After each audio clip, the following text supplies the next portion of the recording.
नमस्कार मंडळी, स्वागत करतो सगळ्यांचं आपल्या ब्लॉगमध्ये. रस्त्याचं काम कुठेवर आलं हेच बघायला आलोय आणि रोडचं काम आलंय. रोड असं सफाई करायला आले आणि इथं रोडच पंक्चर झाला आहे. काय हावऱ्यावनी बघायला लागलाय, रोड केव्हा पंक्चर होते बी. आमच्या रस्त्याचा रोडचा ऑपरेटर बघा, ऑपरेटर दाखवतो तुम्हाला.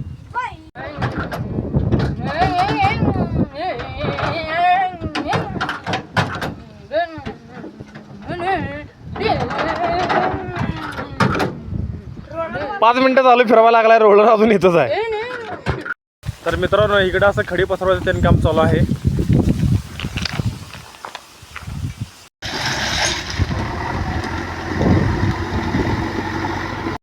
रस्ता बघायला आलतो, आता रस्ता बघायला आलेलं ते सगळं बोंबललं. आता वडाला खेकडा धरायला आलोय. तर मित्रांनो, खेकडे काय गावले नाहीत. आता आलोय डाळिंबाच्या बागेत.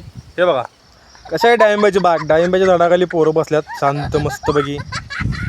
कुणाला किती डाळिंब दिसतात त्यांनी नक्कीच कमेंट करा. डाळिंबाच्या बागाला पाणी सोडलं आहे, चिखल झालंय, आत काय जाता येत नाही, नाहीतर आत दाखवला असतो तुम्हाला डाळिंब. बाद झालं डाळिंबाच्या बागेत फिरून. आता घरला जातो. भेटू पुढच्या व्लॉगमध्ये. Good night.